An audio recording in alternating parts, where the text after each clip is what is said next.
Hi. In my book, Embracing Unrest, Harness Vulnerability to Tame Anxiety and Spark Growth, I have a way of showing you that there is a signal in your body letting you know about the optimal moment to tune in and pay attention to have the best, biggest, most empowered, authentic life you could possibly want.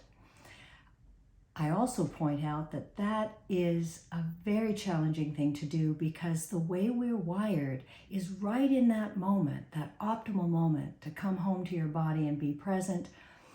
We are actually unconsciously triggered to avoid the discomfort that arises right in that vulnerable moment.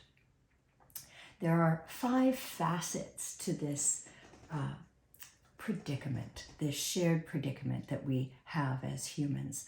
And I will be doing a video to help illustrate each one of those facets. They are unrest is the principle that I'm going to share with you today.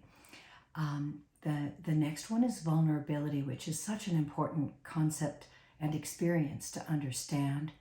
And following right from that is something I call experience avoidance, which is an unconscious habit to leave what we are feeling. Embodiment is the 4th facet that I will want to share with you. And the last one is growth, which is the point of all of this, which is the gift of if you are able to stay home and be present to the moments of vulnerability in your life, there's beautiful fruit for you to harvest: authenticity, resilience, and connection.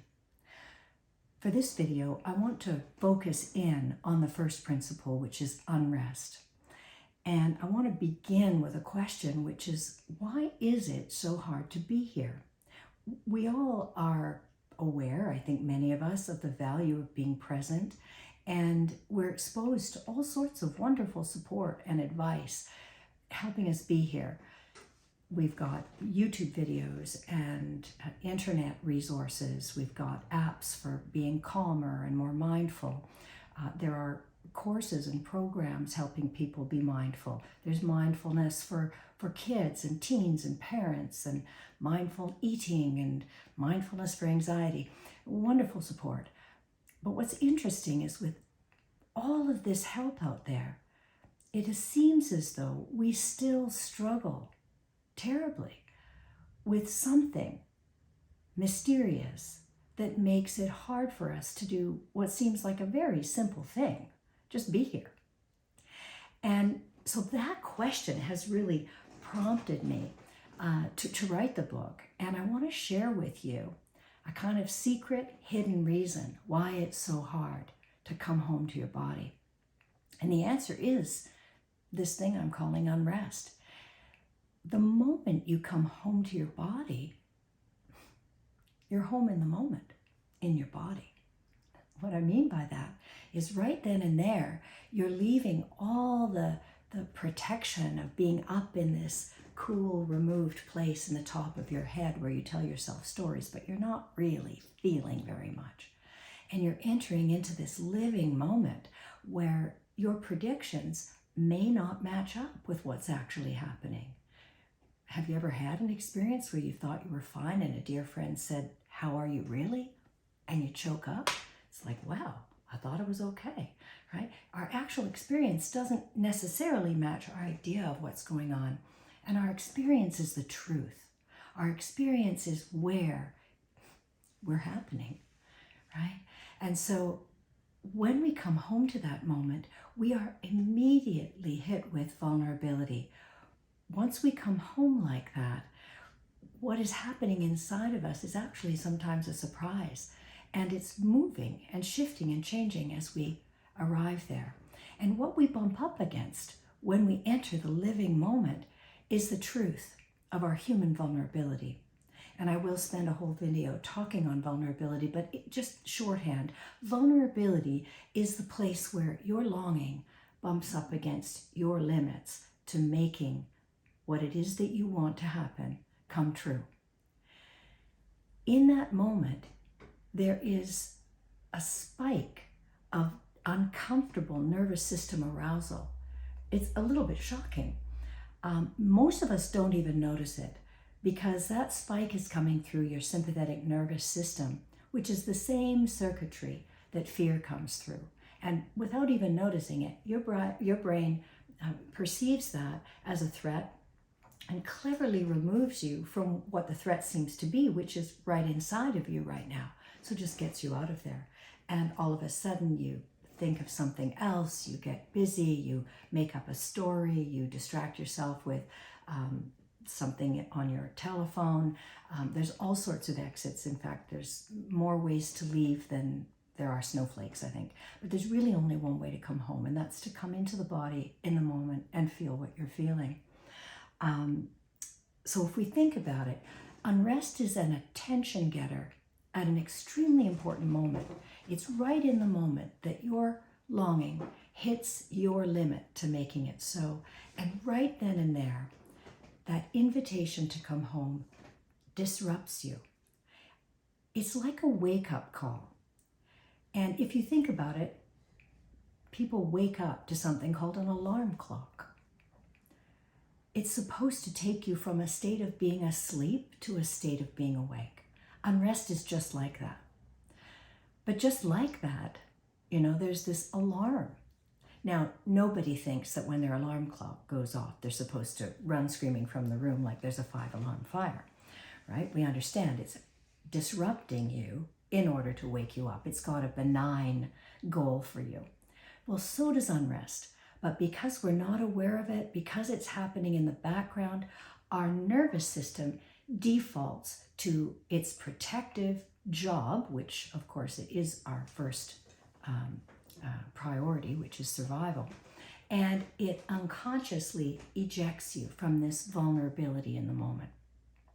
So just understanding that this is happening is very helpful. It's not enough, but it is a necessary first step to realize there's a benign call from your body in the moment that it would be just optimal for you to come home and pay attention so you can face your vulnerability, feel the feelings that want to come up there, and realize that you're more than any of these feelings. You're bigger than that. You can feel that and then deal with what's going on. That's at the heart of resilience, is the ability to face, feel, and deal. And unrest calls us home to practice that over and over in small ways and big ways in our daily lives. And, some people say, well, why on earth would a system be set up? Why did Mother Nature do something so silly to set up a wake-up call that makes you feel like you should run away, when really the invitation is to come home? And I explain to people, because Mother Nature is my friend, that she was very kind, because she only has 2 fast ways to get your attention. And one of them's fear, the other one's pain. So Mother Nature does want you to grow, right? It's coming through this circuitry in us that we are all, just like an acorn is meant to be an oak tree, everything in you wants to manifest into your soul's largest hopes for you. And Mother Nature has a way to get your attention. She could either kick you in the stomach or give you, a slap upside your head. You could suddenly get, a migraine. But instead, I think it was kind of her that she just gives you a little jolt of adrenaline. That, whoa, right? Given the options. So that's what we have as our wake-up call. And it's our job to start learning how our bodies are talking to us. And everybody's different. My thumbs go up, my shoulders go up.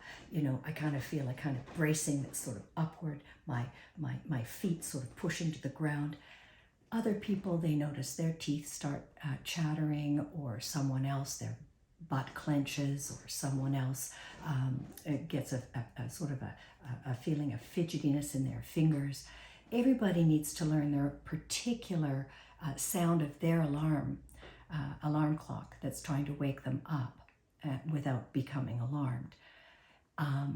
But just to sort of think about it right now, that there is a way of knowing when growth is calling, and there's a way of answering that call to facilitate your growth. Isn't that like a miracle, right? Now, yes, unconsciously we're all sleepwalking away from ourselves, but that's the beauty of this. There's a way to come home, and it's through the body in the moment. Let me give you an example.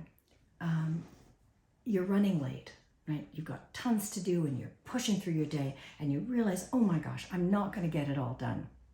And your shoulders go up and your teeth are clenching and you're holding your breath, but you don't really notice any of that. You are aware of a generalized kind of abstract feeling of pressure.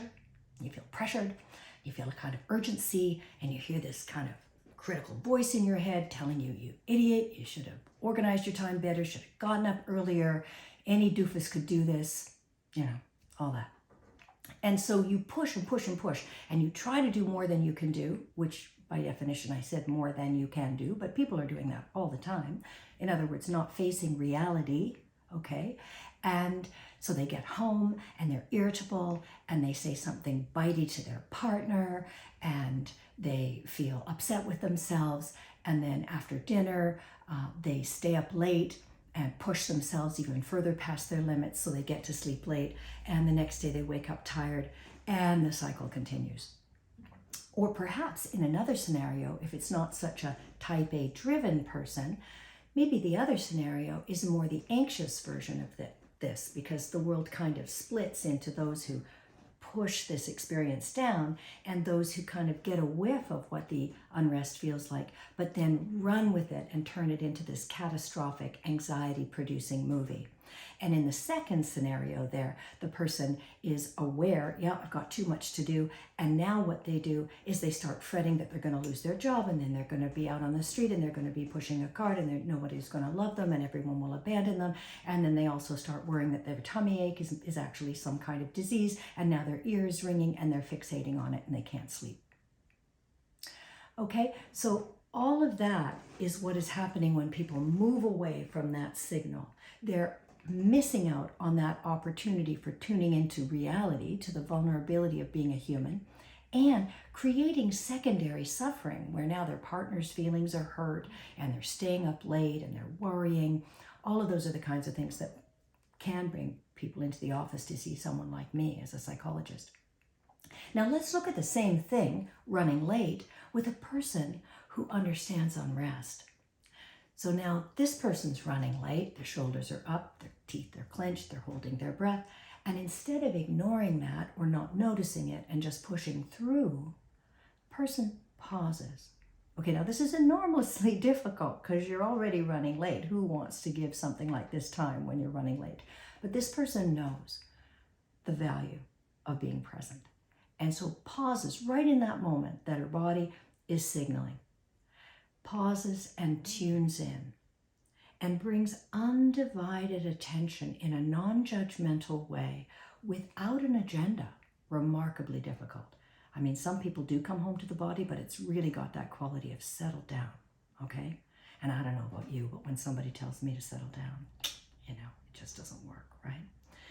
So instead, this person comes home with this open-hearted, open-minded, warm interest toward the body and says, I will accompany you in your distress. I'm going to hang with you like the best friend. I'm going to ask you to tell me the worst of it. And as that person stays with the body registers that quality of undivided presence, okay, warm attention. And within a period of seconds, really, 30, 45, maybe 60, that's a long time. Usually before that, the body will give you a signal that says, oh, you're home. Clearly no saber-toothed tiger. You wouldn't be here. You couldn't tune in like that if there was external danger. Huh. And right in that moment, that person who tuned in bumps up against the truth, which is, I've been trying to do too much. I've been trying to do more than I could, more than I can. And right in that moment, a channel opens and a feeling comes through. And that feeling is sadness. That might seem weird, but actually it's the feeling of surrendering to the truth. Surrendering to a truth we wish was not that, right? We wish we had no limits. We wish we could get it all done. We wish we were, I don't know, somebody else. We wish we didn't have this much to do. And yet I'm just me and I have this to do. And it's more than I can do. And in that moment of accepting reality, this wave of sadness rises to help that person come to terms. Instead of fighting with reality, that person accepts and surrenders in the feeling of the sadness. And out the other side, that person actually accepts themselves in their limits. And this space opens inside of them where they have something there on their side to be able to speak up, maybe set limits, maybe ask for help, and at the very least give themselves some compassion and maybe a bit of patience, because it's hard to be human with limits. And that person actually grows through this experience instead of being clamped down and suffering. That's what this invitation to experience unrest has to offer you.